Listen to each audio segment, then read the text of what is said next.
grab a bottle of water out of the truck so we don't dig into yours yet.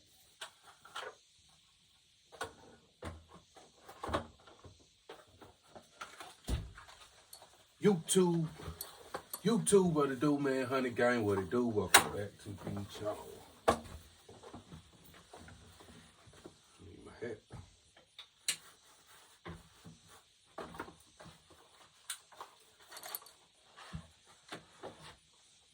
It's good to share a range with you again. It is. Most definitely. That is my wife.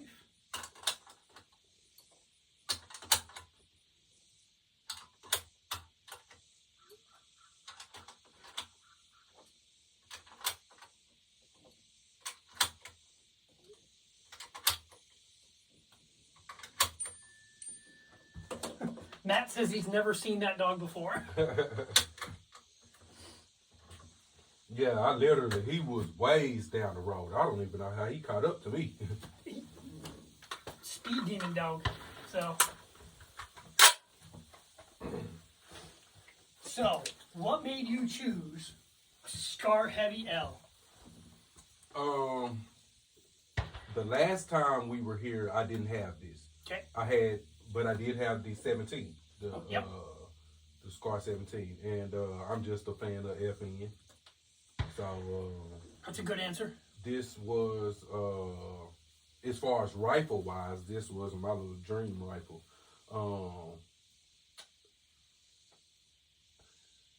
I'm not familiar with this stuff. I do know from a friend the zero stop, so I do believe I've done that. I do believe I can turn it and come back to zero and still be good. But past, like I said, 250, 300, I'm no good. Yet. Yet. So, I am not an outstanding person to teach this stuff. There's way better people. I can give you a basic overage. I can give you some familiarity with the apps that are commonly used, like Ballistic Advantage. I'm sorry, Applied Ballistics. It's not Ballistic Advantage. Ballistic Advantage makes barrels. Applied Ballistics does ballistic calculations. It's an inexpensive app. You can basically put in your rifle. You can put in what grain you're using. You can put in what length barrel you've got, how high your scope is above your barrel. That way it can tell, it gets all the variables and parameters in line for that gun. You can save it in there under that gun. You can name it whatever you want. Right. And then you're, in theory, set. And you can tell it you're going to shoot at X amount of yards. It will tell you what to turn where, and you're good to go. There is a thing called truing. So every gun, every bullet is a little different. So that will give you an extremely close general firing solution. Okay. Where to click, how to turn, based on environmentals.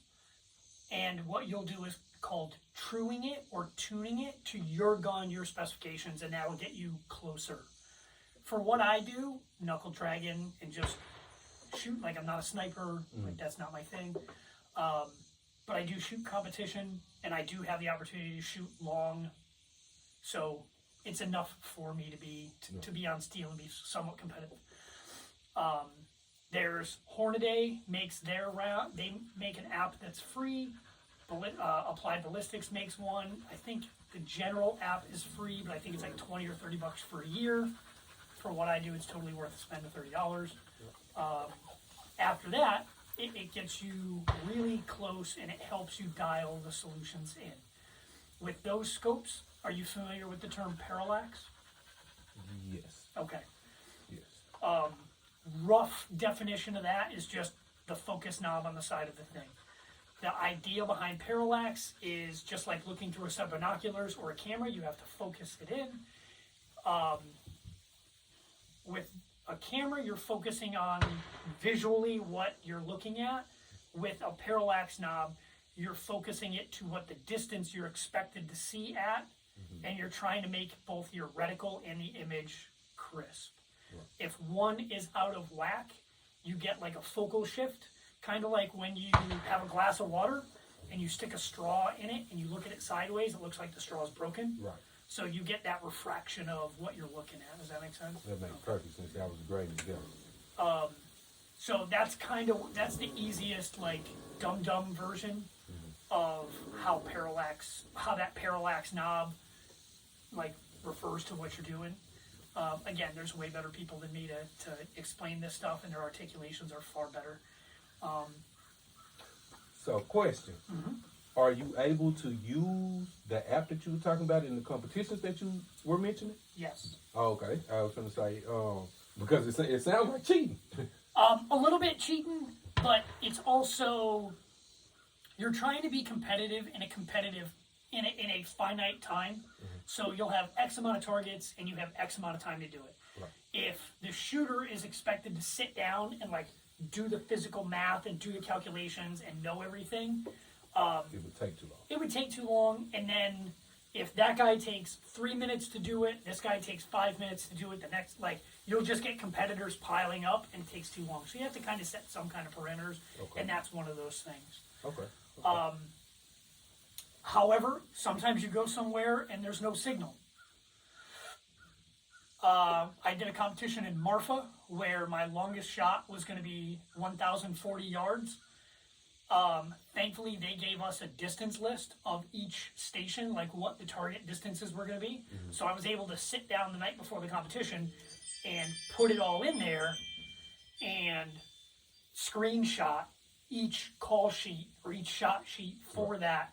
And it wouldn't give me exactly what I was looking for because parameters of the day are going to change. Wind, I don't know what elevation I'm going to be shooting at. I know the rough distance. But I don't know the target size, so there's still things to make it competitive. Right. There are other competitions where you don't get any of that. It's an unknown distance course. And with an unknown distance course, you do have to sit down, range it yourself, gauge the size of the target, enter your variables into your shot computer, and then hope you're close. Right. And again, there's guys that are way better at this than I am. And they smoke me at these things, but I do competitions in this vein, more for fun than I do for ego. Right. No, for sure. It would definitely be for fun for me just to be able to hear still at 5 to 1,000 yards. Yep. But when I say that past 200, 250, I'm no good. That's because ironically, I don't know if this is ironic or not. I don't know if this is how it works, but my 100-yard zero gets me out to where I'm no good. Then once I take it off of the zero, then I'm not good at using the lines. Okay. So my 100-yard zero, I should be able to hit that 200 with putting the 100-yard zero right on the 200. But like I said, once it gets past that and I'm not actually using the zero anymore, that's where I start to fall off. Okay, so here's how you start to learn that. And there's a guy named John Carugi. His YouTube channel is Weapon Snatcher. And he does a great video on what's called speed drop. And that dog's laying down behind me, and I'm terrified. I'm going to step on his nose.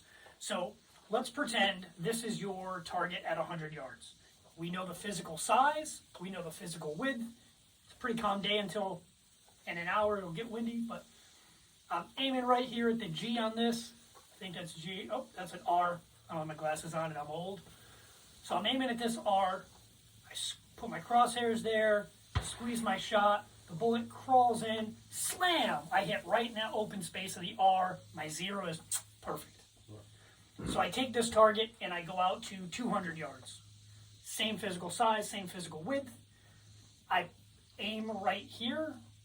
I squeeze my shot, the bullet hits here. But I hear clang, ringy-dingy. I get my endorphin rush, I go, yeah, I'm a sniper, good to go. Right. I send this out to 300 yards, same height, same width. I aim for the same R, I squeeze the shot, ping. Now I'm hitting at 6 o'clock, way low on the target. but I get the bingy bingy noise. Again, my endorphins go. Cool, I look great for IG. I made the dingy noise. The camera picked it up. Score. Sure. I'm going to see some movies tonight. I put it out at 400. I aim at the R, same physical height, same physical width. Squeeze the shot, clang. Now I don't know where that shot went, Right. but I know I missed. So when you say you hit it 1 and you hit it 3, or you hit it 2 or you hit it 3, where are you hitting versus where are you aiming? So speed drop has to do with, basically, it's the best example I give you, or the best definition I give you is, it's the error rate to hit a man-sized target. If I'm aiming here and I hit anywhere in there, a hit's a hit, a win's a win. Right.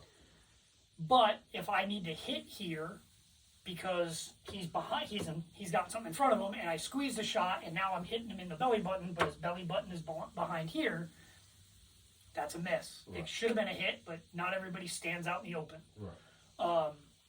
So now I need to know what your dope is, your data of previous engagement. Right. That's what dope stands for. So now I need to know at a given distance, I want to hit here, I need to know what my dials are, or I need to know what my holds are. So the hash marks underneath there are your hold marks. Right. You can dial or you can lift. You can lift so that you are essentially creating a new crosshair. You have your original crosshair, then you have your hash marks underneath, and all you're going to do is lift up till you're where you need it to be to make the shot. So one of the things I tell guys to do is at 100 yards, when you know what your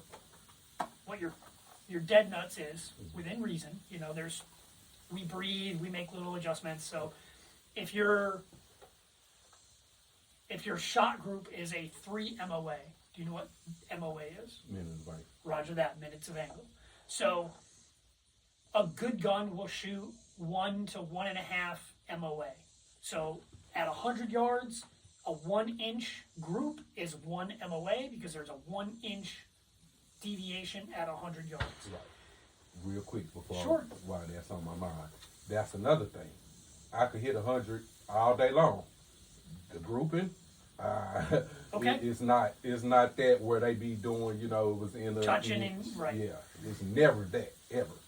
I will say this, the SCAR for me is a rough gun to keep short, but again, or keep tight, but again, I'm built like a 12-year-old girl, and I'm not a sniper. So what we can do today is teach you positioning and how to build your position better to stabilize the gun. There's a couple of different thoughts. There's guys that are hell-bent to what's called load the bipod. There are guys that are what's called like free recoil. Basically, you just line the gun up, and all you want to do is just touch the trigger and let the gun do what the gun does. Right. Both of those guys are right, situationally. I have found that there are very few instances where one tactic or one method wins in all scenarios. Right. Situations dictate tactics. Tactics do not dictate situations. So whatever you're trying to get done is going to dictate how you solve that problem. Sometimes it'll be loading the bipod, sometimes it'll be free recoil, sometimes it'll be a weird combination of the two. In competition shooting, one of the things that guys spend the longest time developing, once they know what the gun is capable of, is gaining and building their position, is where the gun should be in relation to what you need it to do at distance. There's a couple of different ways to do that. There's bipods, there's vice clamps, there's ARCA mounts, there's bags. Hi, dude. This is a small bag, that's a big bag. I have a bigger bag at the house. Sometimes I use a backpack.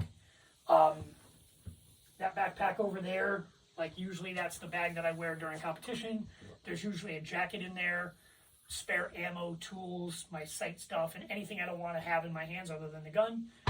And if I need to, I'm at a position and it's a little wobbly or something like that, I'll take the backpack off, throw it over there, and use that like a big sack. That's why I keep a jacket in there. It's kind of malleable.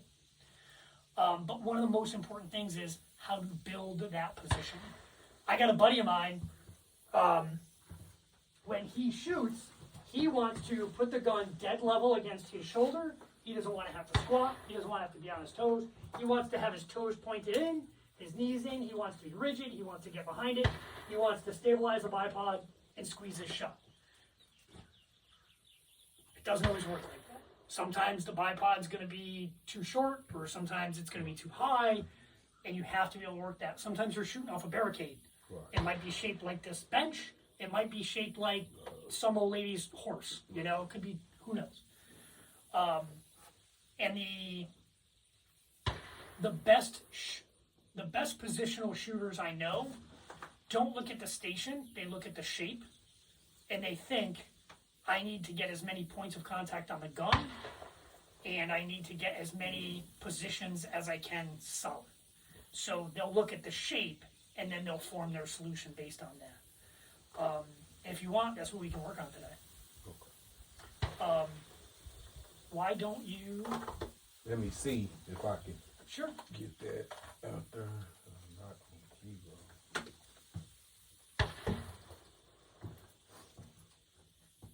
I should be able to. I'll throw my ears on.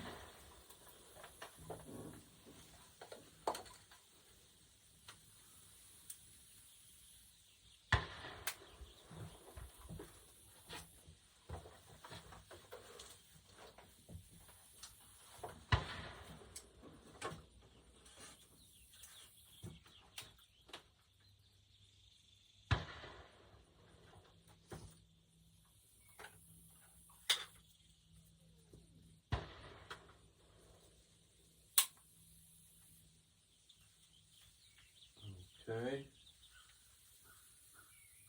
See what this does. Where are you gonna aim at? The steel Okay. at 200.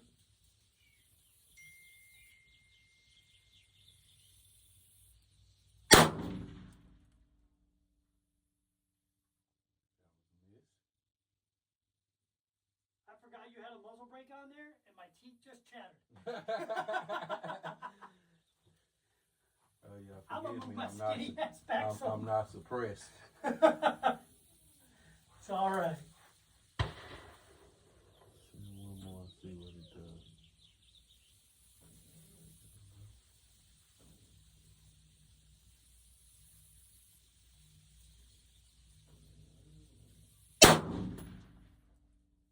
All right. So I can't tell if you're a little high or you're a little low. So, what were you aiming at on that plate? Dead center. Dead center. All right. So this time, I want you to aim at the bottom quarter, like the 6 o'clock position. Okay.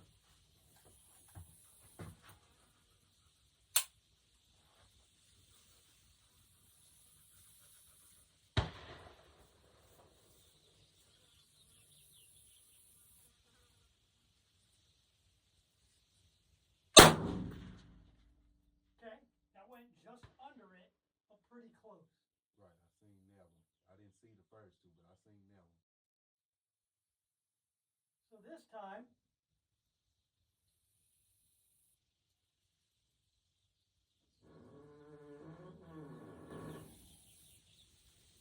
time, aim at 12 o'clock on that plate. There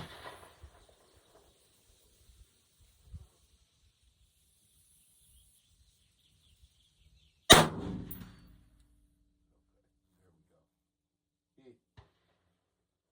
Not only was that a hit, it was a dead nuts hit on top of the impact that was previously there. Okay. So it's like where you aimed at 12 o'clock, you were just off to one side, a C hair, just to the right, maybe like a quarter of an inch. So in theory, if you're shooting dead nuts for center, you should hit center.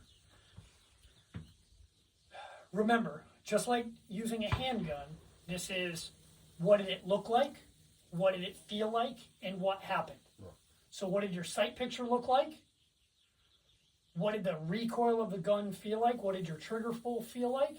What did the recoil feel like? And then what happened? Did we dial it into the dirt? Did we dial it over the top? Where did we actually go? That is the bravest dog in the world. He's just chilling there. So go ahead and aim same spot and squeeze another round. I'm just going to watch you. Hey, dummy, come here. You don't care. Come here. What are you doing, Goofy? What are you doing?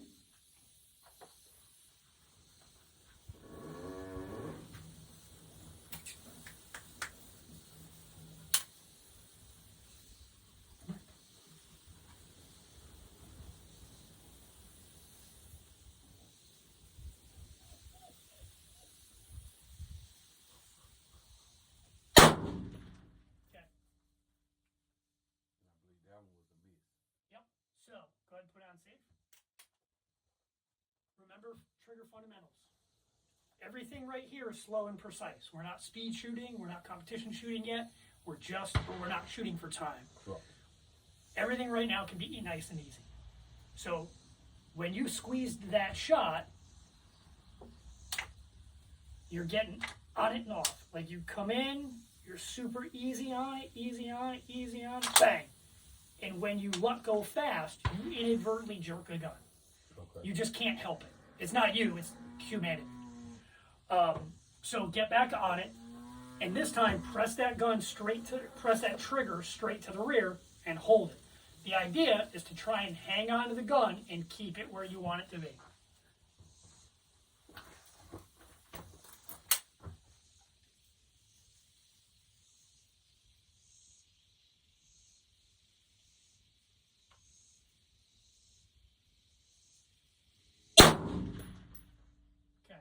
Much better. I don't care that we missed. That's fine.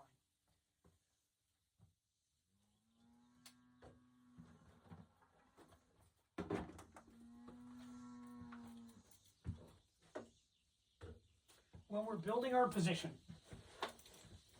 we want to make everything as stable as we can get it. So if I have to put an arm here and pull the gun into me, I can.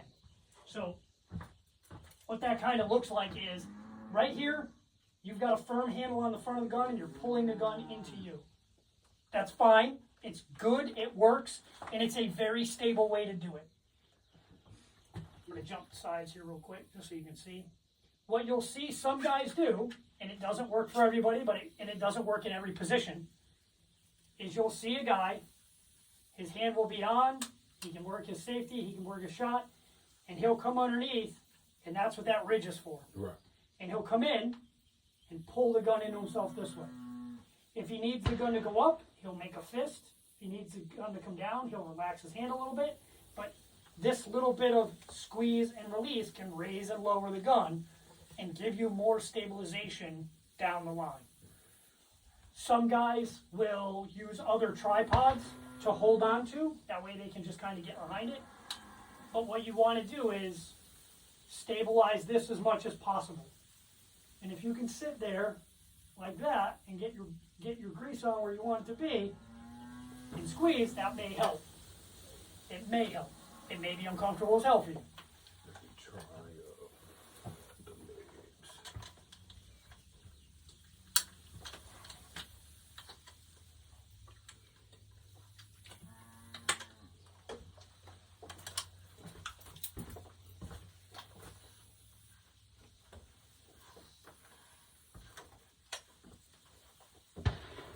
That puppy said, I am out of here.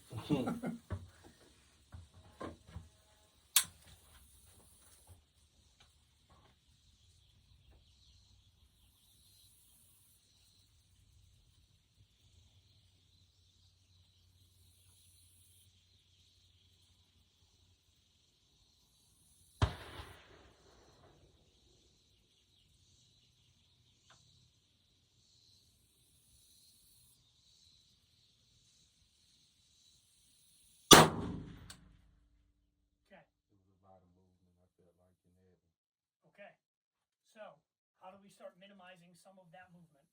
Can you put your elbow up here? I don't feel like I get a good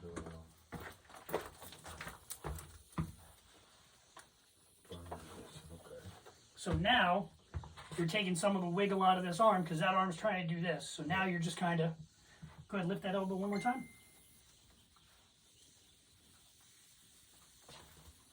Is that a little more steady?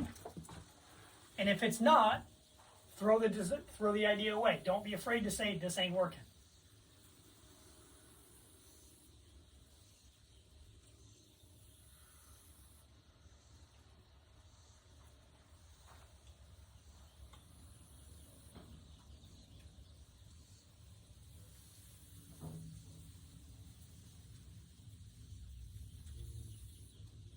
I don't think it's this. I think I was better more Okay, with this, the bag, than I am with the legs. fair enough. Now, here's another possibility.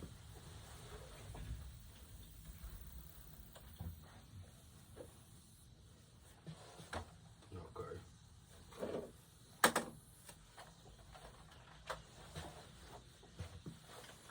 Just under here.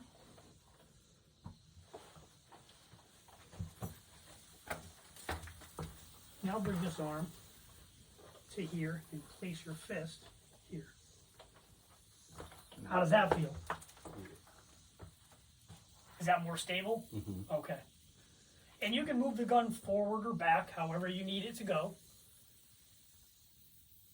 If you feel like you're leaning back too much, scoot the gun forward. If you feel like you're leaning forward too much, scoot the gun backwards. You know, you're building, the most difficult thing is building your position and knowing where you need to drive.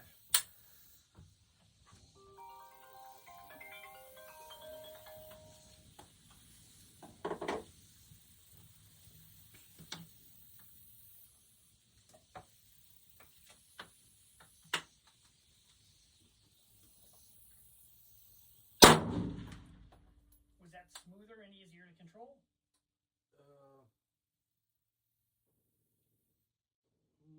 You can say no. There's nothing wrong with it. Well, I like this better. I Okay. don't know. It may just take some getting used to, but I like this better. So make your adjustments. If For things sure. need to move around, move them around. If they're good where you need it.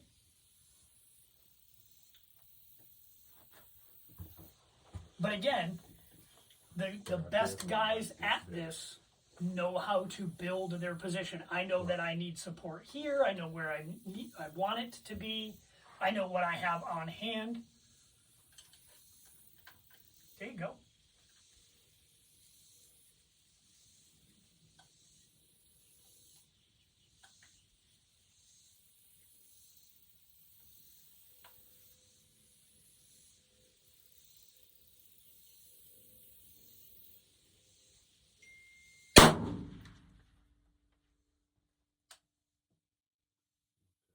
Yeah, see, and that was another thing I was saying that I don't know if I'm supposed to be able to, but anytime I shoot, Yep. I lose the target once I shoot because the gun moves. Correct. Okay. So that's going to happen. Recoil's a thing. Okay. What you want to do is you want to stabilize the gun as best as you can so that you can get back on and find the target afterwards. Okay. At longer distance, this is easier because you have more time between shot and impact, so you Right. have more time to wiggle the gun back to where you want it to be. Right. One of the other things you want to do is you want to be behind the gun so that the gun recoils as straight as possible. The gun's always going to recoil in the path of least resistance. So if I'm straight behind the gun and I have equal pressure on it up and down, front, rear, the gun's going to go straight back, bang. If I have it off on my shoulder, the gun, and I'm supporting it only on one side, either I'm going to pull it one way or it's going to recoil one way. And you have to be able to anticipate what that's going to look like and how to mitigate and correct that after the shot. You don't want to try and mitigate that through muscle. You just kind of want to let the gun settle back to where you need it to be. Here's why you don't want to try and muscle it into where it goes. If I'm muscled in and I grab the gun and I muscle into it as hard as I can, I'm going to eventually get fatigued and the gun is going to start walking on me. Or you see this with handgun shooters. They're trying to anticipate it, bang! and they're pushing the gun instead of just letting the gun do its job. It's going to recoil. It's bound to happen. Your job as a shooter is just to get it back to where it needs to be so you can make your next shot. Don't try and fight it. You're not Angelina Jolie. This is not Wanted. You're not going to be like, bam, and get it to go around corners. Just let the gun stay put, squeeze your shot, let it happen. Correct it on the break, not beforehand. So just like this, you don't want to muscle it so that you're anticipating that shot in some fashion. Does that kind of make sense? Right. Okay. So come up. So right here at 100.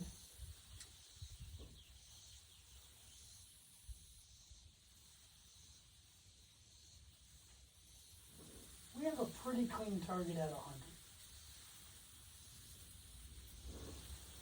Huh. And it even says North 40 on it. That's cool. I didn't realize that.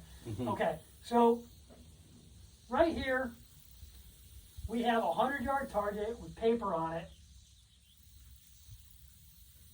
There is a square diamond, well, a diamond on the top target. Bottom right or bottom left? Sure. Bottom left. Make the best hold you can. Send that round in there.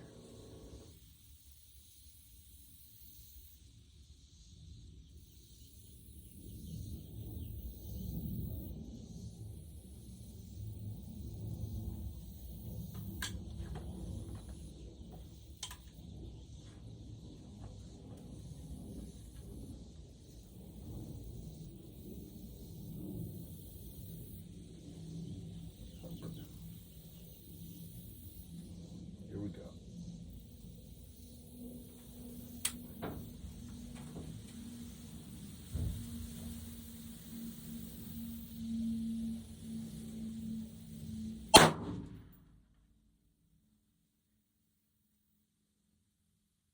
Okay. So it looks like you hit at 3 o'clock. So what I want you to do is I want you to make the same hold. Aim at the exact same spot you just did. Let's see if we get it again. And send another round right into that same spot.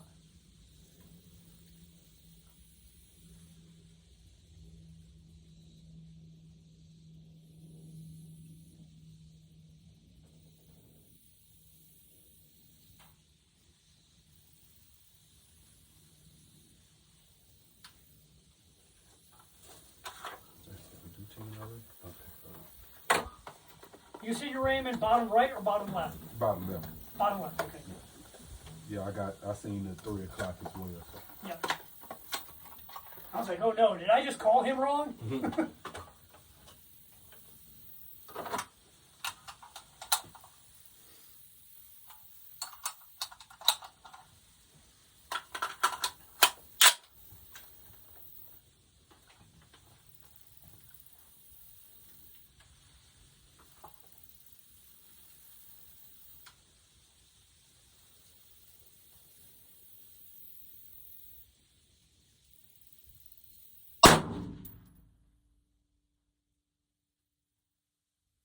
1 inch to the right of that last one. So Right. shoot one more, same hold.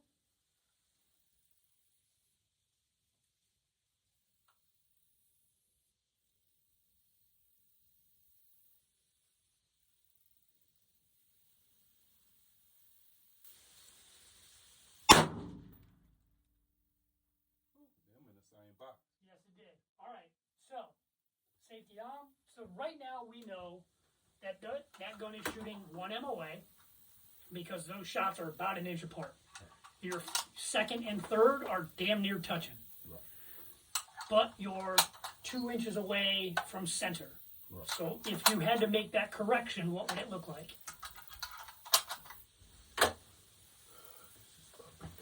That is correct. So which way is right, which way is left? I gotta take this cap off first.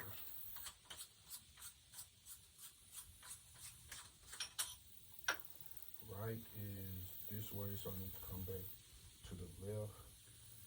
You ain't zeroed anyway. It's not on zero. Oh, well, yeah, it's not. Oh, maybe that's why. That would be why. Okay. Now let me see.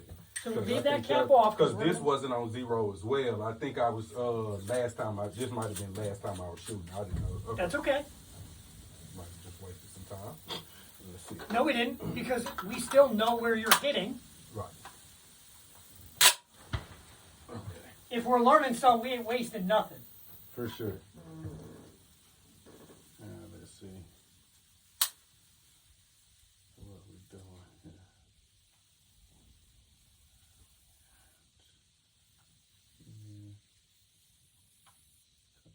Spot.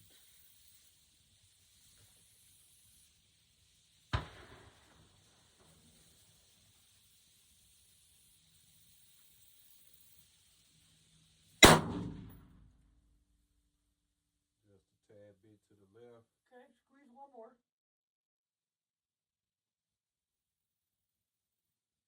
Okay. So, it looks like you're about what? Maybe 2 to the left. Okay, so this, your turrets are graduated in what? What you mean? Are they quarter clicks? Are they tenth Oh, clicks? I believe they, yeah, quarters. Bet they're more than that. So this, So it would take 4 clicks to make 1, right? yep, on this side, yeah, you're a quarter on the ways. Okay, so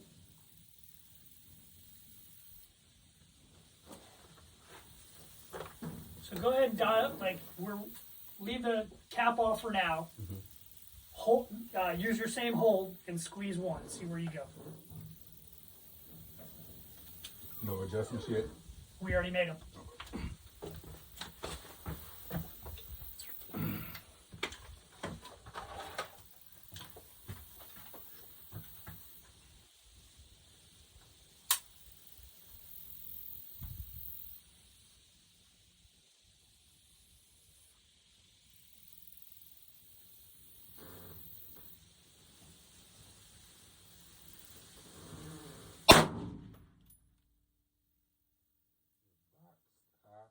Yep. Send one more.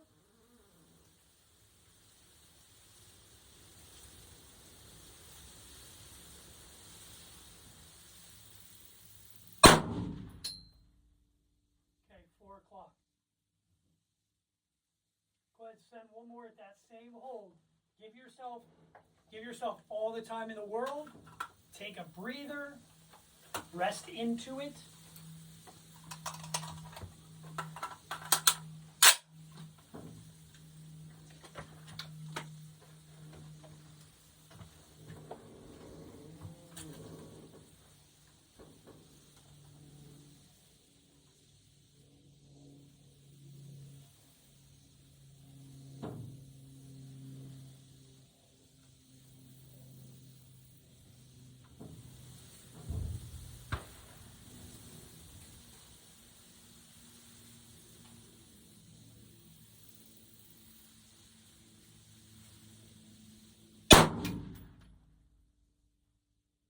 Dead center.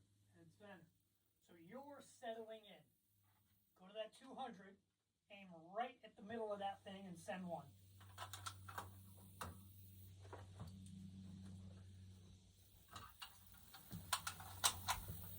You're really smart loading 1 or 2 at a time, because with a semi-auto gun, it's really easy to go through expensive ammo really fast. No, for sure.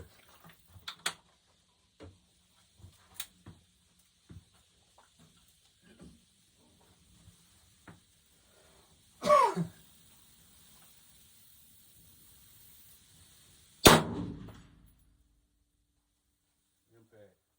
I heard it, and I can see that thing swinging. So,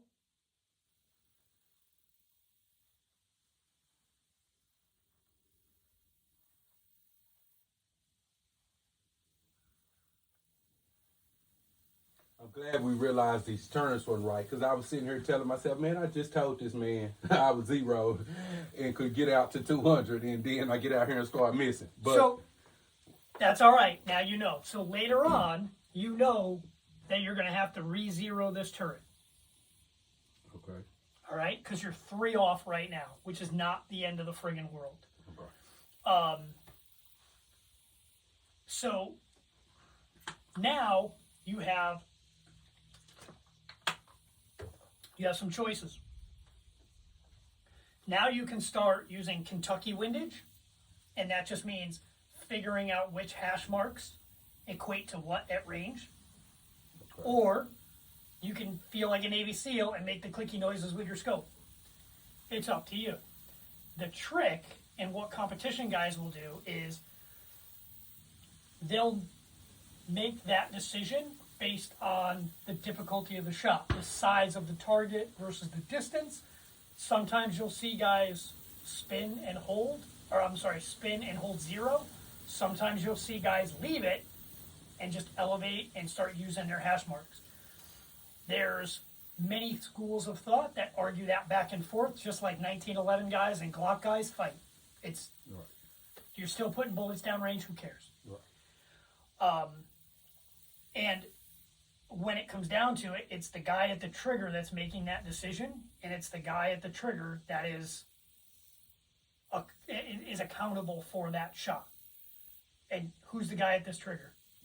You damn right, it's you. Right. You're a grown man, and you're making your call. The best instructor will show you both methods and let you make that call for yourself based on what you need to do. Okay. I would say I would rather be able to dial, because it seems more of a every time thing. Like, okay, I know for roughly that at these many yards I move it here, and then I can play with windage.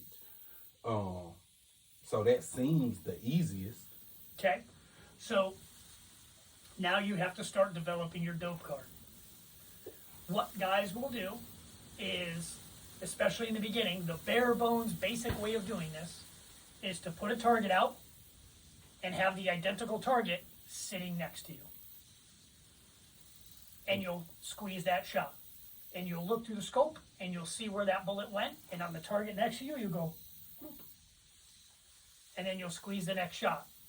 And you'll look through the scope, see where that target went, and you go, whoop.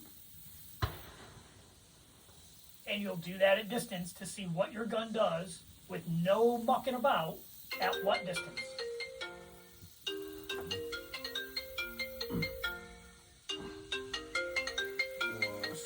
That's okay. No. Hey. Nothing at the range right now.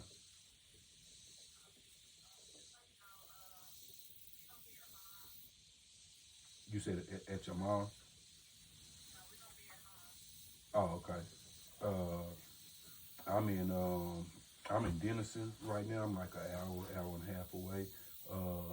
It'll be this evening, probably around 6 or 7. Okay.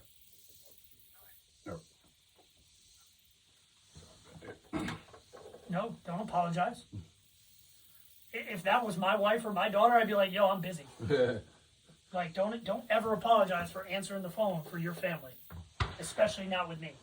If you hung up the phone, packed your shit, and left, and didn't say a word to me, I'd be like, it's family. Come on, we do this again. Yeah. Next time, I'll make the pilgrimage down to your range if you want. You don't have to come up here. Yeah. So what you're doing is you're trying to figure out what your gun does in relation to where you are and what you're shooting at. And that's that whole, what does it look like downrange? What happened? So I got a question. Sure. Is there a certain amount of clicks? Like, let's just say, okay, we're at 200. Could you say, or maybe not you because you said this is not your expertise, but would you say or know people that said, okay, if the next target is 100 yards, no matter what, I know it's this many clicks? Yes. Okay. So, and that goes back to what does your gun do at a given distance. Okay. So, okay. when you get out at 300 yards and you're beyond, like your shots are no longer inside what you deem to be an acceptable margin of error, that's when you start clicking. Okay. If you're 3 inches low at 300 yards, and this is a quarter MOA per click, so you need to come up 3, Please. so that'll be, what, 8? I mean 4, 8, 12. right, 12. so you're going to come up that many. Now that would be your change at 100 yards. Right. So now you're at 300 yards. Same principle. How many clicks is that? It's just It's 24. more. Right. Exactly. Fast math. Like way faster than me. I'm like counting on my fingers, taking my shoes off. So does that make sense? Yeah. Yeah. Okay. Yeah. So the important thing to do is to shoot the gun at those distances and see where you hit at those distances. When you're shooting at steel, it's hard to make that precision because steel makes you fast, paper keeps you honest. Right. That's not my saying. I stole it from somebody. I just don't remember who said it. Right. I don't want to take credit for something I didn't do. But that's the importance of having a target with 1 MOA squares on it Right. so you can start making those adjustments. Right now, what I would do is I would work on getting that gun to be as absolutely stable as I can get it so that 5 shots look like shot 2 and 3 on paper at 100. Right. Where you went 1, 2, 3, you want 5 shots to look like shot 2 and 3. Right. So that comes down to just like we did with handgun. We started with tiny ass circles, right? Mm-hmm. We're going to see how much work we have to put in to stay in that small circle. It's a humbling thing, right? Right. When you're used to shooting an A zone, all of a sudden you're like, man, that 1-inch circle, that's Right. Right. For sure. but a miss is a miss. And in reality, in society, misses are expensive because it's usually jail time Right. that nobody wants because I'm delicate, built like a 12-year-old girl. So work on stabilizing the gun at 100, getting your shot group to where you want it to be at 100, and then stretching out. For today, you have a 100-yard range at your house. So you can do that there. We have a 500-yard range today that you don't always have access to. So let's try it. If you want, we can work 100, or we can fart around and see what you do at 5. Yeah, I want to try 5. I want you to recognize if you do not hit at 5, it is not the end of the world because the jump between 100, 200 to 500, that is an exponential jump. That's not even like, oh, it's baby steps. Like that's big boy steps. And if you miss, we're not wasting time, we're learning. For sure. Okay. For sure. So what I'm gonna do is I'm gonna grab. And then for note, I might have didn't bring enough ammo to let him fully teach me. I only brought 2 boxes. And that's okay because we can also like, I got ammo for this gun. We can have you shoot that gun too. It's not, Okay. No. you know me, I'm super stingy.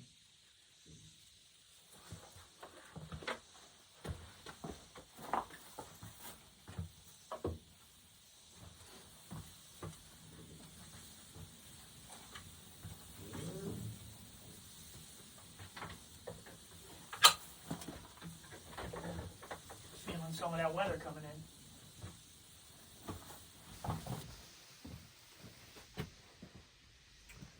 So,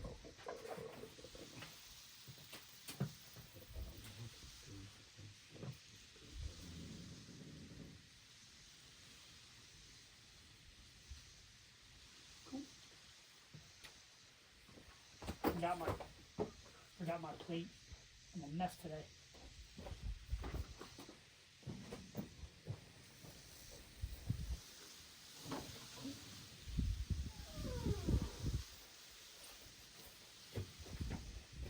My nose is itching like I'm a coke fiend today. I don't understand.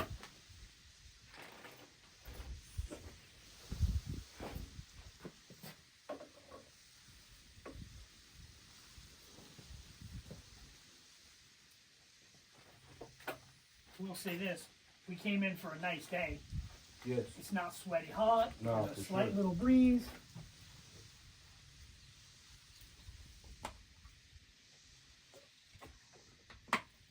So what you're doing right now is called slipping the turrets. Just getting them to slide back to zero where you need them to be or where you want them to be. Okay.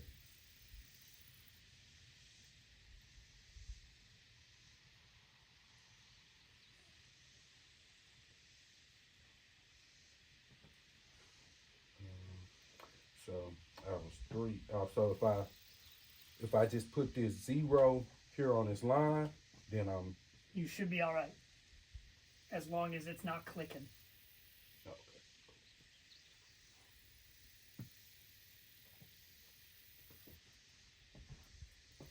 That's what I was wondering. I was like, well, if I'm turning it, ain't it turning? If you don't feel it clicking, in theory, it should not be turning. But what we'll do is we'll go back to 0 or to 100, and we'll see what it does. We'll shoot at that right target and see what you do. Don't go too crazy with that. Like a little bit's enough. Because if you strip that, then all of a sudden life sucks. Right. Okay.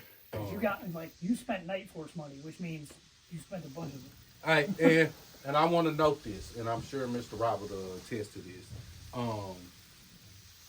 And I knew this when I bought it. I heard the saying before I bought it that an expensive gun don't make you a better shooter. And I definitely, well, I mean, y'all know if you're fans of the channel that I like FN, but that is definitely the reason for the purchase of the scope. And it's definitely not made me any better. But I definitely purchased the scope in hopes of being able to see clearer, and maybe that would make it easier. Here's what I tell people. Like, there's lots and lots of folks, and I've been there. Like, I was homeless for a long time. So, like, not having money for scopes, I get it. When you decide to do something, it is in your best interest to buy the best you can afford at the time and not go hungry. Scopes generally are 3 times more expensive than the gun they're sitting on. You can sell the gun, you just put the scope on another rifle. I have an ACOG that I got in 2007. It's been on 8 different rifles. Back in 2007, it was an $1,800 scope. And that was back when I was broke. But I used it, it saved my life. I rode it down a hillside like a toboggan, and it still works. It's been on 8 rifles, and here we are, damn near 20 years later, 18 years later. See, I can math, but I use my fingers. 18 years later, and that scope still works. There's better technology out there now, but I still have that same scope. That Vortex over there, I bartered for it. You can beg, borrow, and steal to get what you need. Okay, steal is not the right answer, but sometimes it works. Just because you bought a good scope, you're right, it doesn't make you a better shooter, but it does make learning and progressing easier. So there's going to be people out there be like, of course he can shoot good. He's got a Night Force scope. That doesn't fix your fundamentals if they suck. Right. For sure. Okay. So go to 100. Go on now. Right side target. On the top target, bottom right.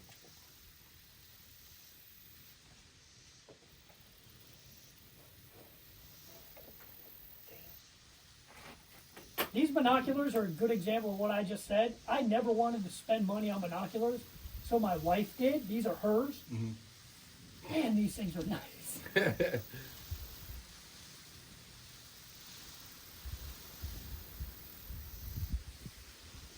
Okay, bottom right. On the wall. See it didn't. I would say that's pretty much where you wanted it to be. Yes, sir. So you've just confirmed after slipping your turrets, everything's good to go. Make one more at that same one just to say that's not a fluke, and then we'll scoot you out to the 200 verify, and then we'll go to 5. On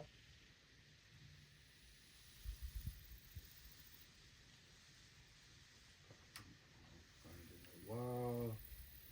On the wall.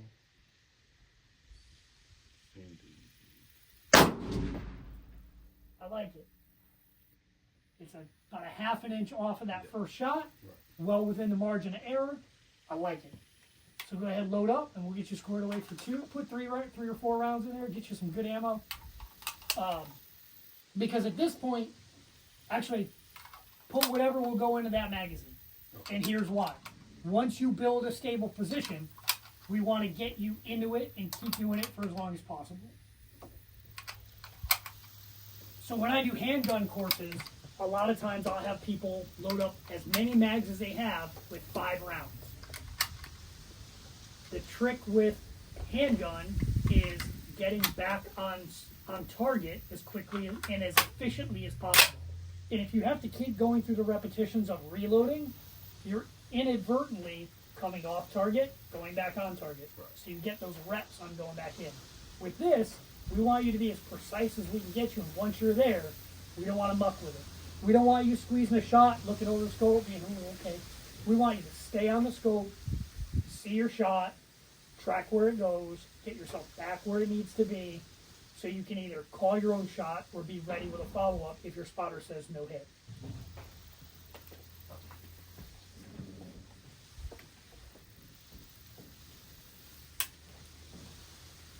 So on the 200,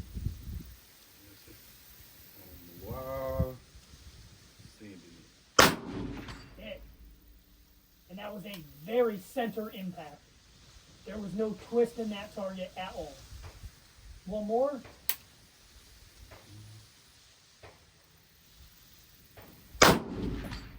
Same hit. Nice. So go ahead and get yourself set at the 500. All the way down there is a Coyote on the left. Mm-hmm. And what I would like you to do is get your parallax right. Done. Aim at the tip of his ear, like right where his eye would be, and send 1 round. I like the way you're talking yourself through that shot. I'm on the wall. I'm on the wall. I'm squeezing. Like, I like how you're talking yourself through that shot.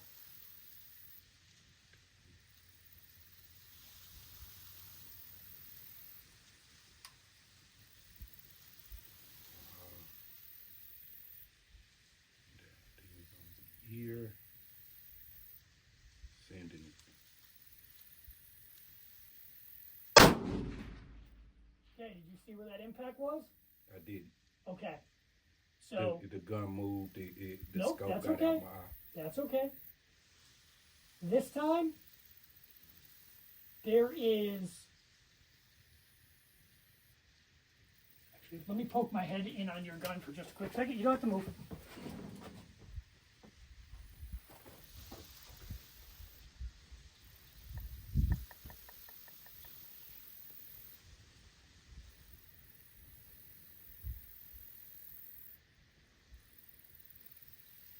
Okay. This time, go ahead and get on your gun. I want you to look inside your crosshairs. Do we have, actually,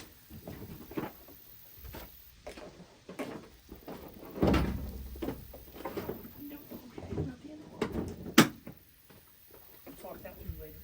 So, in your crosshairs, you have all your little hash marks underneath. Right. Do you see where you have the number 5? Mm-hmm. Do you see where you have the number 10? Let's see. Okay. Yes. Okay, how many lines are there between 5 and 10? 4. Okay, so below that, I want you to hold the 3rd line under the number 10. It's hard for me to explain this to the camera, so ignore what I'm saying. That 3rd line under the number 10, put that right on that coyote's forehead. And send your round when you're ready.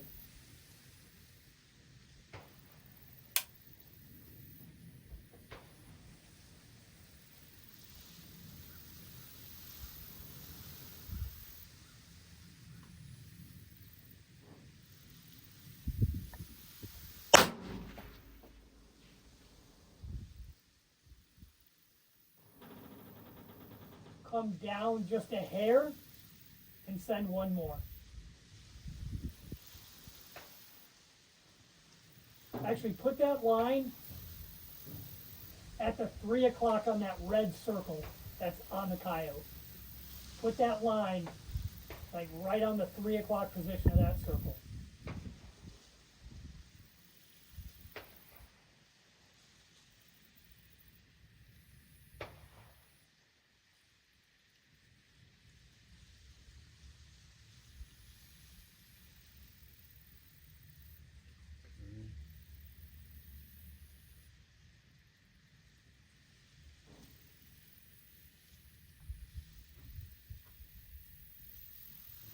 On it.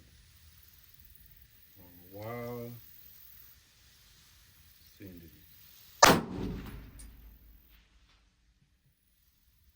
What just happened? Oh shit. It just Don't spent fucking around. swear. Tell the camera what just happened. It just spent. Wow. Wow. Wow. Wow.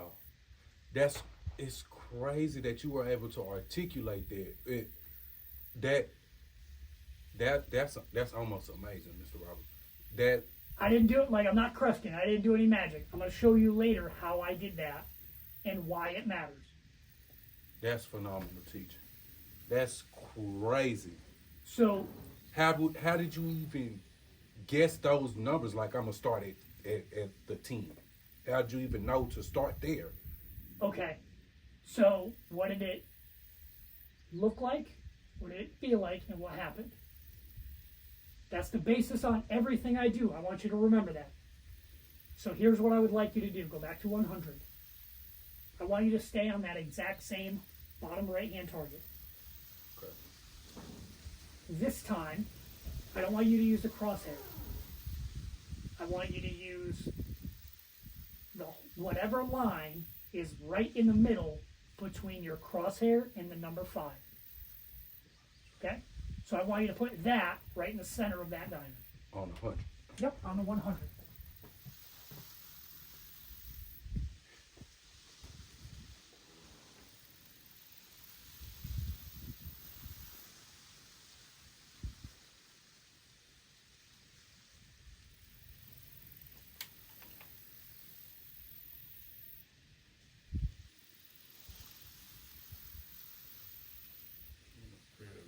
Back right. Smart. Okay. We're on the 100, and you said use what line? Use whatever is dead nuts in the middle between your crosshair and the number 5.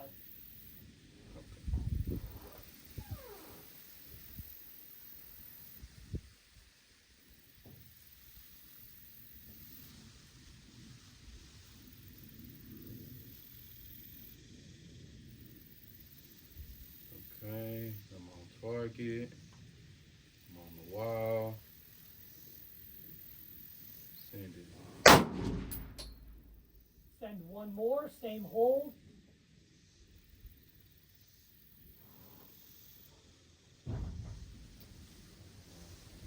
Target. Wall.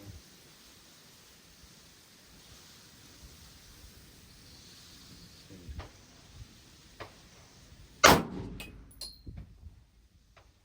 Okay. Now, where are those impacts? On the red line. All the way on that top right target, correct? Oh wait. Damn. Okay. Okay. So, now put that same middle line, the one that's between your crosshair number 5, on your lower right target, dead center. Lower right target. Yep. Just the same target we were just looking at. Okay. Okay. Now, don't shoot nothing. Where is your crosshair? Don't move the gun. Where's your crosshair? Dead center. Of Of the in between the top and the bottom. right. Is that where your impacts are? Sure is. Okay. So, go ahead, relax. Put the gun on safe. So, I had you use not the crosshair.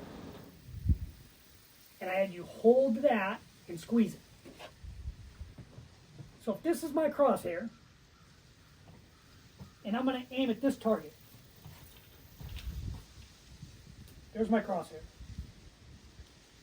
If I tell you to go 1, 2, 3, 4, 5, and I want you to use the center one, bang, that's this. If this is what you're using, but the gun, we haven't dialed anything, so the gun still thinks this is 0. The gun doesn't give a shit where you're looking. The gun is still going to put it where it goes. So when you asked me how I did that, I knew that on the wolf, the coyote, you were aiming here, and I knew that you hit somewhere out here in the dirt. So what I did was I took your crosshair and I put it where I told you to aim, and then I looked at whatever line corresponded with where I saw your impact.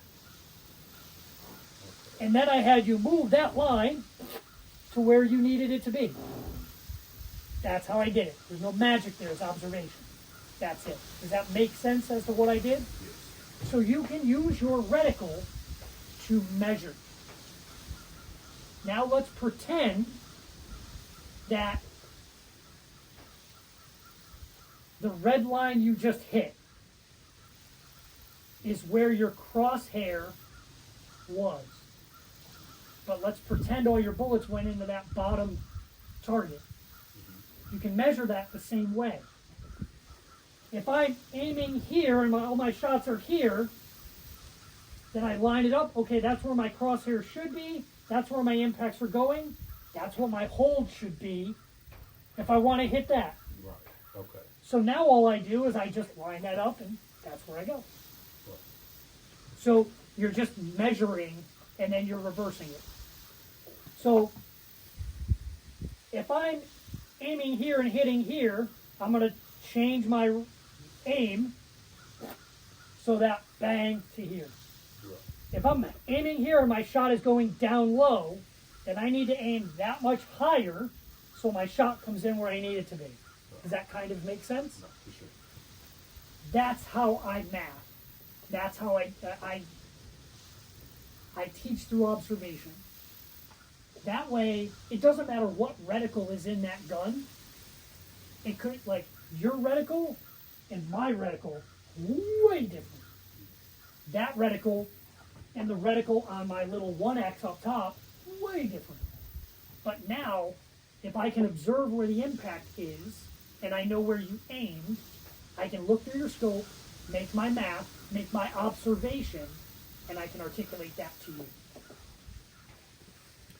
Now, do you know how to turn that into I do. dab?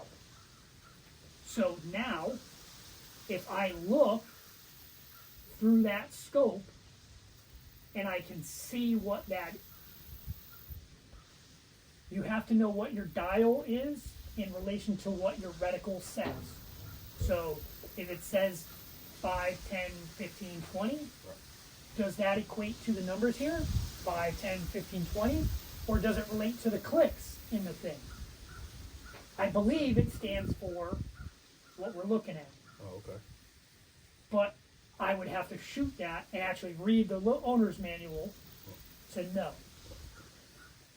If you use an app like the Applied Ballistic, the Applied Ballistic app, it will say what scope are you using, and you can pick what scope you're using.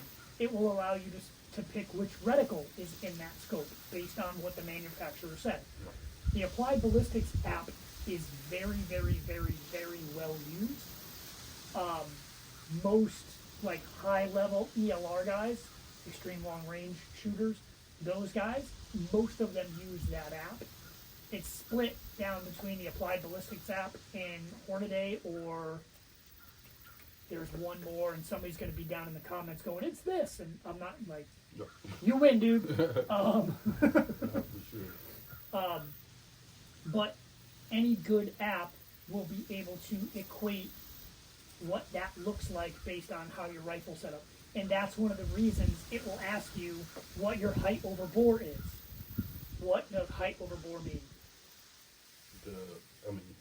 How much taller this is sitting over the barrel. Right.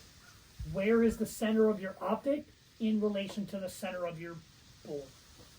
Just like we did with handgun, when we shot and the shots were below the target, we just took the gun and walked up to the target, looking through it to see where the gun's looking versus how much lower the shot was at the distance it wasn't zeroed for. Right. If we take this gun and we walk up to 50 yards and we have you dial in at, or we have you don't dial anything, but aim at the center of that same target, your shot will most likely be lower because of that height over bore. Right. But it's the same thing. You can look through that scope, observe where your impact was, notice the relation between where you're looking and the differentiation of your reticle, what those stadia lines mean, and then you can make your adjustment. Again, I'm almost 50. I grew up in a time where scopes had a crosshair. That's it. That's where the term Kentucky windage came from. You use Surefire, Trijicon RMRs, right? Okay, so the top of that dot, the center of that dot, and the bottom of that dot are used at different distances. If you dial at 25 yards and you use the center, mentally the center of the dot, that's your 0. If you're in closer, you can use the top of the dot to get the same hit. If it's farther away, you can use the bottom of the dot to get your same hit. Same principle with EOTechs. The EOTech reticle is it's an average size human from top to bottom at a given distance. Once you know that, you can start dialing in what they look like at 200 yards, 400 yards, 500 yards, and you can use that reticle to range certain things. With this reticle, it's most likely set up and calibrated for an average torso on a human male. Funny story, it doesn't matter how tall a person is, their organs are relatively in the same area. It doesn't matter if they're 150 pounds or 850 pounds. If the dude is this wide, his lungs aren't out here. They're still inside his rib cage somewhere. There's just more meat hanging off that thing. When we were in science class, you ever see a fat skeleton? No, Nobody has. They're all the same size. If you can look and find center on a human, you know their rib cage is X amount of distance from center. And you can make that call. Just because somebody's fat doesn't mean I'm going to blow out his lung out here. His lungs are still in center. Does that make sense? I want to see. You want to try it again? Mm-hmm. Hell yeah. Yep. You sure do. So this time, and this was not a whole, which was ironic that he took me to one of the smallest targets, or one of the smaller targets versus if there is a huge. He just hit a 6-inch target at 500 yards. Right, that's what I was trying to get to. There is a whole a whole C-zone size target out there, but I just hit almost like a popper size. And that's crazy. That's crazy.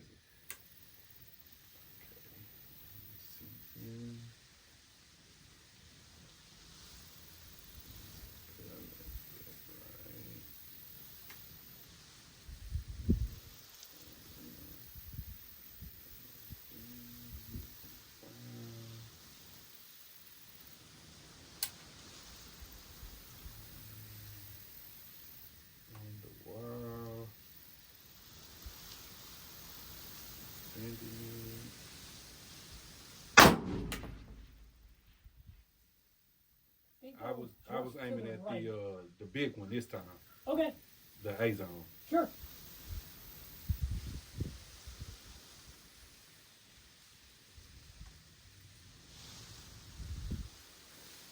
Were we using the 10 or the 5?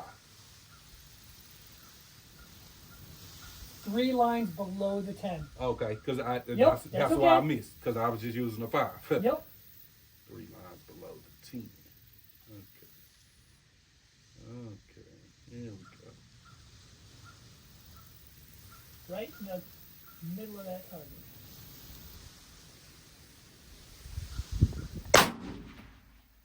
Just to the left of the shoulder. Same hold.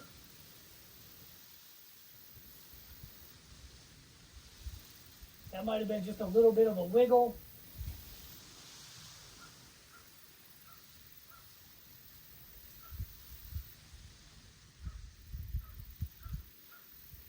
Wow.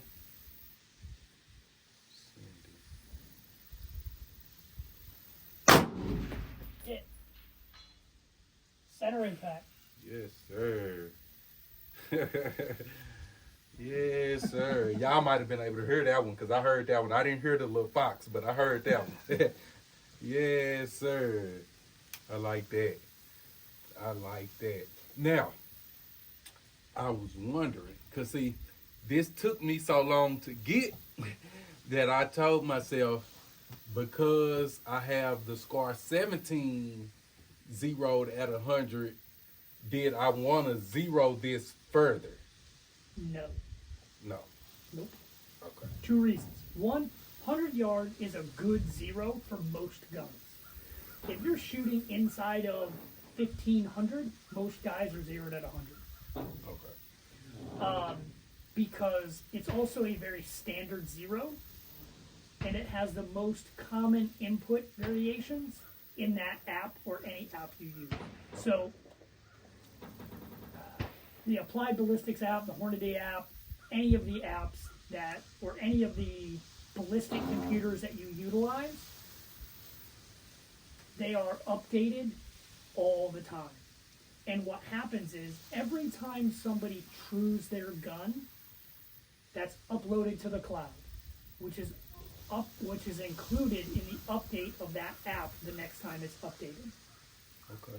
So not only are you getting the variables of your own gun, you're getting the variables of everybody, of successful shots for everybody else's gun. Right.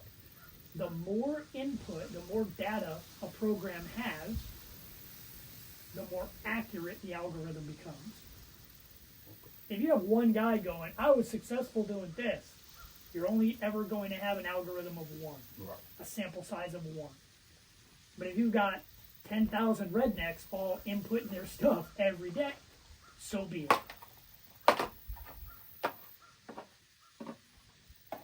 But now you have the benefit of both their successes and their failures. So the algorithm gets better. Right. Okay. Okay. That, bro, that is crazy. That is crazy to me. It's weaponized math. It's weaponized observation. That's all you're doing. We done tried so many times to reach out to 500 yards. Once maybe on the ranch, and of course I wasn't happy with it because I couldn't do it again. So I really felt like it was luck. But this is Now this you is know what make you're my looking day. at, and you know what you're looking for. You can look at something, and if you don't know what you're seeing, it doesn't mean anything. You can observe things all the time, but if you don't understand what the information is trying to tell you, it's just a picture. My next question is, does this mean any and everywhere at 500 yards, I'm 3 lines below the 10? Can I take this back to the ranch at home and go to 500 yards and go 3 lines below the 10 and still make impact? Okay, so now you're getting into the environmental variables. You are shooting this 500 yard range with this gun and this ammo at 87 degrees with no wind. So as long as you're 10 to 15 degrees into that variable, you will have less adjustments to make. So, what did it look like? What did it feel like? What happened? Here's what I can tell you. When you go to the ranch and you give yourself your 500-yard target, if you are off a little bit, you will be able to make the observation and make your adjustment appropriately. It will, at worst, it will get you close enough to make the call. Does that make sense? Right. So what I tell guys to do in the beginning is, not everybody can afford steel. That's expensive. If you can buy a big ass piece of steel and send it out there so you can see your impacts, helpful. If not, give yourself something around the target that you can use for observation. Sometimes if I need to know where if I've got a gun that I just put a scope on and I have no idea where it's going, I'll find a dirt wall at 50 yards, I'll pick a rock and squeeze the shot and look for the impact around that rock. And then I can make my observation, get my gun to where I need it to be. The fastest way I have found to dial a gun is get yourself a big blank piece of paper at 50 yards, put your gun in a sled, or build yourself a setup like this, get a good solid tripod, get yourself your rear bag, put the crosshairs in the middle of the target at something, and squeeze the shot. Doesn't matter where the shot goes, the big piece of paper, you're going to see the hole. Right. I'm going to sneeze. Hang on. It's gone. So now you know where you aim versus where you hit. Right. So now you're going to backwards that. So now you're going to take the gun and you're going to move the gun physically until the crosshairs are where you hit. You were aiming here, you hit here. So now I'm going to put the crosshairs here. I know that where I want to be hitting is the bullseye right here. Now I'm going to spin my turrets until the crosshair goes. Then I'm going to aim here, shoot here, confirm, and make final adjustments. So if I'm aiming here and hitting here, I'm going to aim here because that will backwards me. That will flip me back to where I need to be. Does that make sense? Okay. Because if I'm aiming here and hit here, if I aim here and I shoot again, what's going to happen? It's going to hit up here again. Right. But if I aim here and I reverse it, I'm back to, like I spin it down to where I want it to be. If this is my point of aim and this is my point of impact, if I move here and then move my crosshairs to here, my point of aim becomes my point of impact. So, with that knowledge, when you build your 500, push your berm as big as you can. Make the berm as like surface loose as you can so you can see splash. And try and put your biggest target you have available in the center of that berm. If I'm down here,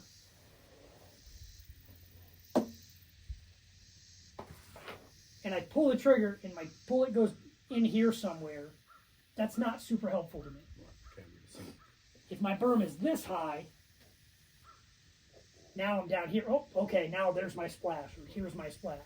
I can see it better. Does that make sense? Right. So you don't want it up too high. You don't want it down too low. You want your berm as big as you can get it, and you want the largest target you can get as close to center as possible to give yourself the largest margin of error to make your observational calls. And that will help you dial guns quickly. And just because you build a berm at 500 does not mean you have to shoot at 500. Right. You can go up and make yourself a line at 50 and then move backwards. One of the best targets I ever saw was explaining the different zeros for 16-inch AR-15 M16 rifle. The Marine Corps uses a 36-meter zero. The Army uses a 100. Oh, sorry. Sometimes the Army uses a 50. Sometimes they use a 100. Sometimes they use. It depends. That Sean, SOG has been he lives or dies by that 36-yard zero. That's a Marine Corps zero. Something about if you zero it at 36 is it's center at 300 or something like that, or some math like that. But he lives or dies by the 36-yard zero. There's a, if I can find it, I'll send it to you. On the internet, there's a M6 target, and there's a center on it, and the guy shoots it at 25, 50, 100, 200, 300, 400, and 500 with a gun zeroed at 100. Then he's got another one, and he's got a gun zeroed at 36. I believe I've seen that exact. Yeah. It's a great way to see what that dope or Right. what that drop starts to look like. The 36-meter zero holds you tightest on a man-sized target at the greatest amount of zero distances. I like a 36-meter zero. Two of my guns are at 36 meters. Most of my guns that are at 100. Anything that I know I'm going to regularly shoot out beyond 100, it's a 100-yard zero. Like that 6-arc, that's a 100-yard zero. The longest shot I've ever made with that gun was just shy of, it was just over a mile. Wow. It was 1804 or 1806. There's an influencer. His name is Texas Totes. His name is Danielle Woods. I love that dude. Awesome guy. He shoots for a company called Jigsaw Weaponry. Jigsaw's awesome company. They make really well-built, inexpensive guns. They're not Palmetto State Armory, but they're not like proof research. So that gun's a Cobalt gun. Cobalt makes, that's a $4,000 gun. Remember when I said you could beg, borrow, or steal? Don't do what I did to get that gun. The guy that owns this range, I borrowed it from him like 4 years ago. I've never given it back, and I have no intention of giving it back to him. He's also one of my best friends, so he's good. But that gun is a $4,000 gun. Jigsaw's comparable rifle is like $2,600. And we went to a range, and we were, let's set up 1,000 yards, let's set up 1,000 yards, then let's set up a mile. And we sat down, and that's got a proof research barrel in it. It's got, like, it's Gucci. It's fancy. It's way fancier than my redneck ass deserves. And then the Jigsaw gun has an excellent barrel, but it's not proof research. You know, it's not a Harley Davidson, it's a Honda. Who cares? It's got 2 wheels, you can have a good time on it. You know, that's got a free-floated handguard on it. The Jigsaw weapon has a really good free-floated handguard on it. That's got an expensive scope on it. Jigsaw Weaponry has a really, really good scope that they utilize all the time. And we took those guns out to 1804 or 1806, I don't remember exactly. And we put a 22-inch target out there. And both guns shot inside that 22-inch target all day long. It doesn't have to be expensive to be accurate or fun. Like, you don't have to go and spend crazy amounts of money all the time. Sometimes it helps, but it ain't gonna make you a better shooter. Jigsaw makes a great gun. They make a lot of cool stuff. Cobalt makes a great gun. They make a lot of cool stuff. You know? Just like we did with you today. You didn't have any experience getting yourself out to 500 yards. Right. That day, I've never shot beyond 1,400 yards. And the difference between 1,400 yards and 1,800 yards is it's not exponential. It's orders of magnitude. Like it's a difficult shot. I did not know how to do it. Thankfully, we had a guy that shoots ELR, and he's like a world record holder for like cold bore, multiple hits at X amount of like crazy. He goes to what's called the King of 2 Mile every year. He shoots for applied ballistics. And just like today, you know, you asked for a guy that can help you. I found that dude, and he helped me. He's still a really good friend of mine. But we all ask for help, and there's always somebody better than us. There's lots of folks better than me. Thankfully, we can find them. Yeah, man, this is crazy.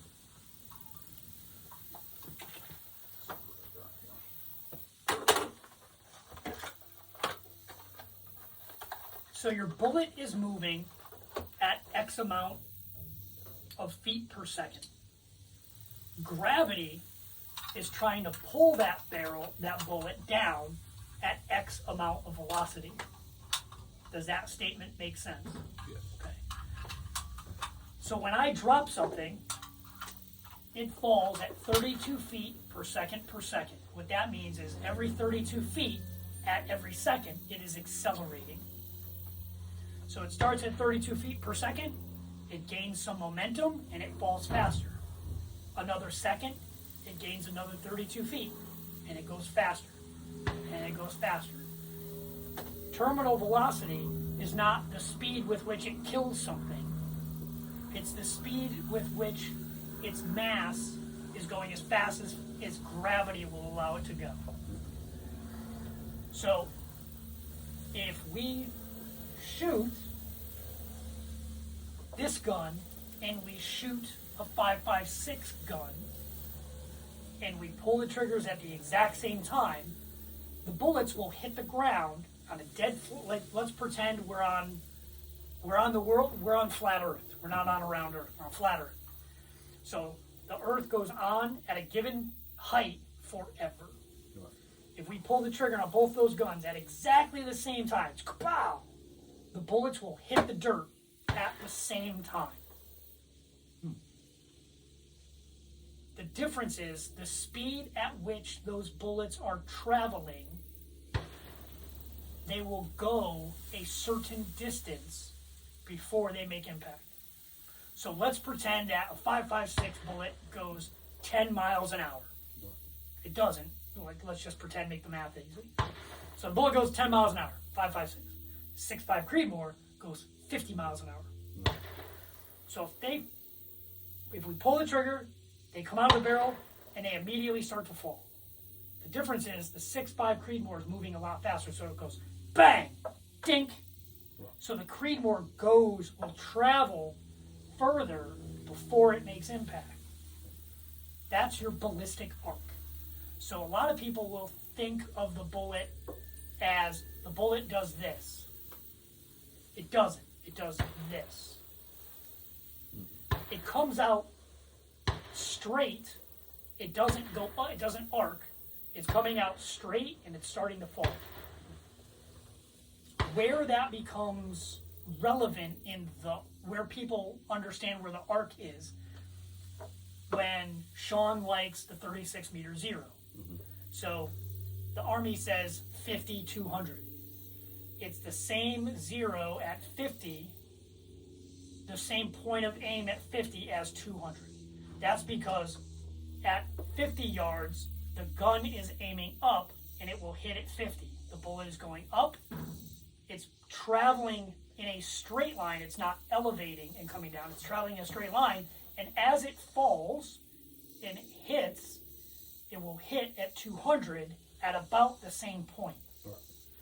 So if you're looking through a scope, pretend the caps are off. If you're looking through the scope and you're looking straight at a target at 500 yards, the barrel needs to be elevated. And that's where you see scopes and mounts have MOA built in. If you see something that has 0 MOA, it's looking level. If you have something that's 20 MOA, it's lifted up and it's looking down in relation to the barrel. Because light travels in a straight line and bullets fall out of the air. So, looking at your 0 at 100, you look straight at the 100. If you go to 500, you have to aim up to hit. Does that make sense? Right. That's that, because you're letting the bullet fall out of the sky, and it's going to fall out of the sky and hit that A zone target.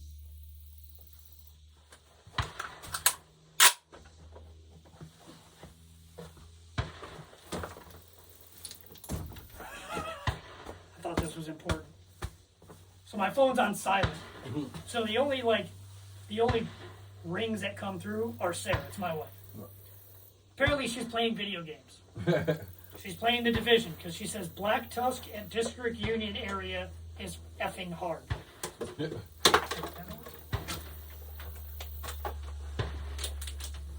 We're out here sweating. Before we move on, I want 2 in a row. All right. Or maybe not 2 in a row, but in the little videos that we were doing, as far as the 500-yard challenge, you had 4 shots at each 100 yards. You had to at least hit 2 to show that it wasn't a fluke. So I didn't see that. I didn't see that video. Right. How did you do? I got to, well, and the crazy thing is, I have that video on the channel at least 3 times. I've tried once in San Antonio with a buddy. I've tried at the ranch, and I might have tried at the ranch twice. Yeah, because I did one video with one set of guys, and then I did a video with GHG. Neither video I made it to 500. The furthest I got was 4. I did make it to 4, but I wasn't happy with the 4 because that was one video, and then the next video I didn't get back to 4. I couldn't get past 3.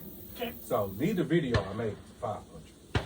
But So now you're gonna. If you ask me what your hold is, I'm not telling you, because you have to be able to remember this. right. Otherwise, I'm just holding your hand. For sure. Okay, I might have did too much.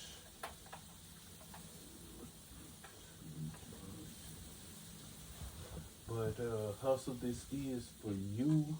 I want to give you 2 at 5 to let you know this ain't a fluke.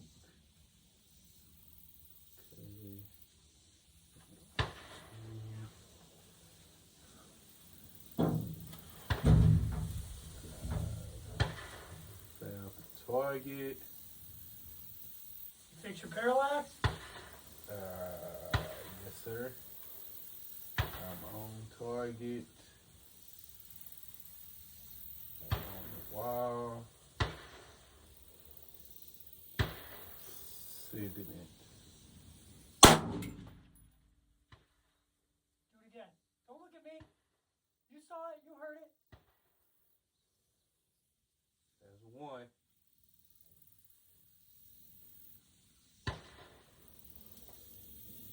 On the wall.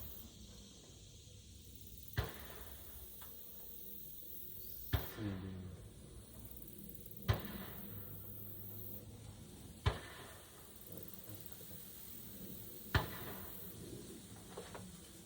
One more. Sending.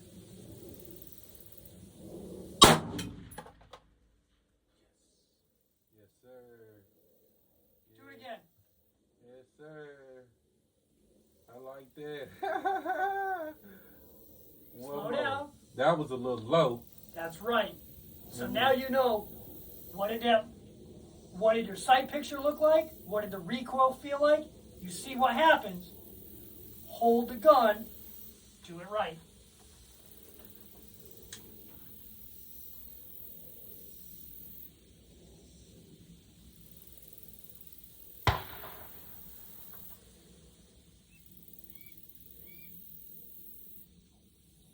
On the wall. On target. Send it. Hell yeah. Sir. Yes, sir. What was that, 3? I got one more. Let's see if we can get all 4. There ain't no reason you can't. Hold that dot right where you need it to be, center.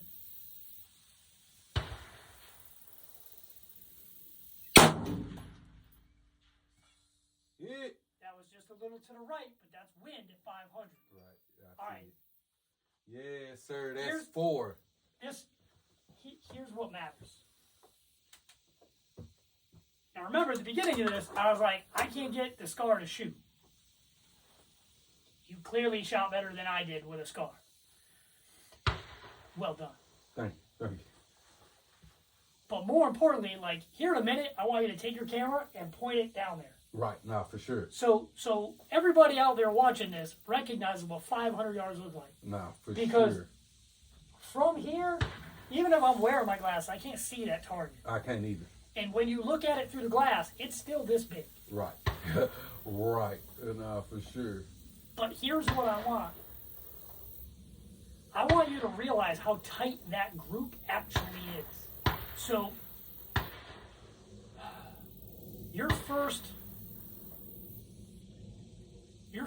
4 shots at 500 yards are the size of my fist, maybe a little bigger.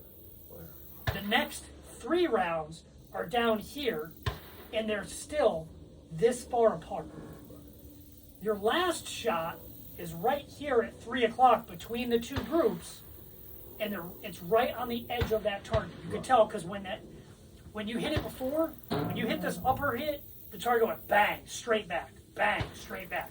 You're a little off center, but like just driving the target to the rear. When you hit it down here, that target just dropped straight to the rear. This one, that target's bang, and you can see and observe what did it look like. If you see the target twist one way or the other, you know I'm favoring that side. If it bounces a little bit this way, you know that that's a little off center. If it smashes this way, you know you're at edge. So now, when you make your next shot, if you're consistently spinning the target this way, you can start holding this way just a hair to start hitting center. Right. What did it look like? What did it feel like? And what happened? Right. That's crazy. That's Data crazy. on previous engagement. That's 6. Yeah. You've- I did take Of some all off the them. targets, of all the shots you took down there, you missed 1 shot off the left shoulder of that A-zone target. Right. Because, I'm sorry, 2, because you missed your original shot. Right. When we made your correction, and we knew where you were hitting, you made your adjustment, you hit a popper-sized target, you hit a 6-inch target, with some, like, when you hit it the first time, it was inside of a solid mass. Right. When you hit it the second time, it flipped, so it was in space. So if you missed that shot, there was no call. Right. You had to make that on your own, and you smashed it. That's not a small feat. Right. 500 yards that's man shit. Oh yeah, and I know. 'Cause like I said, I done tried multiple times, and I ain't been able to do it. So yes, sir. now you know where you're, like if you had to come back to 3, you'd be able to make your observational adjustment. Right. When you made that last shot, how much did the gun jump? Were you able to come back on target close? Yes. The better you get at that, the faster you can start calling your own hits. Because that's what took me so long when you were saying, "Don't look at you." Right. It, Stay on that gun. yeah, and I had to, because I didn't see it at first until I looked back in it and seen Right. that it was swinging. Stay on it. Yes, sir. Man, I appreciate that, Mr. Robert, for sure. Yes, sir. Don't appreciate shit. You did the work. Oh, I have man. not touched that trigger once today. That's all your work. Ooh-wee.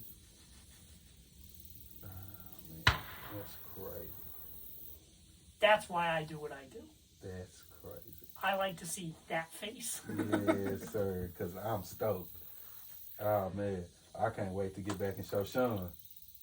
Oh, man. That is wow. They there, too. You can see him. You can see him. Yes, sir. That's really a 4 feet. Yeah, again, it's not, I don't know if y'all gonna be able to see it. It's so far, but it's back there, way back there. Way back there. Boom, way back there. That's crazy far.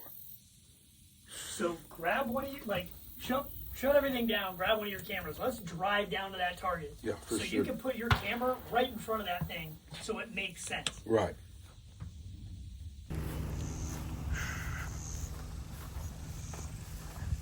Definitely not a small feat.